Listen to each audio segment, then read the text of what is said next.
kind of transitioning now over to SIP now that we kind of have a better understanding of your background. Yeah. So first of all, kind of tell us, what is SIP? So SIP Wine and Beer, it's a tasting room, and we're also a wine shop here in Escondido, California. I started SIP Wine and Beer because in growing up in Temecula and watching its wine presence just expand and doing my research here in Escondido, I saw the potential for the same. And we didn't have a wine bar in town. And so, being the risk taker that I am, I took my money from working in the corporate arena and decided to invest in myself. And so I created this concept of bringing people together to really talk about wine, hanging out, something where a space where I can infuse community, conversation, and culture.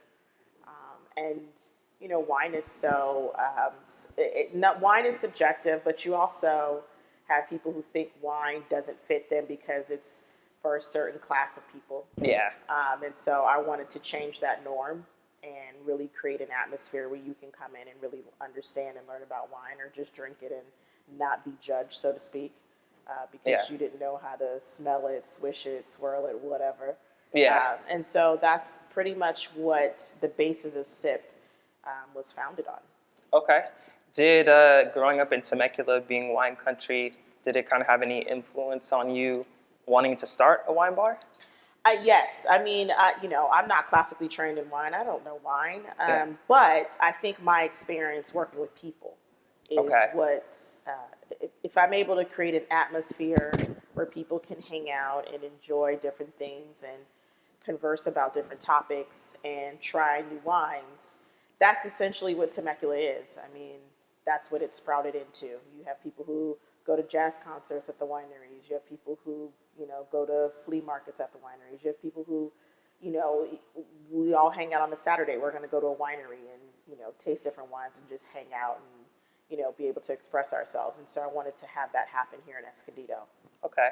So you said you were working in corporate America before SIP. Yeah. How long did you have the idea of SIP in your head before you finally took that plunge? I had the idea in my head 6 months.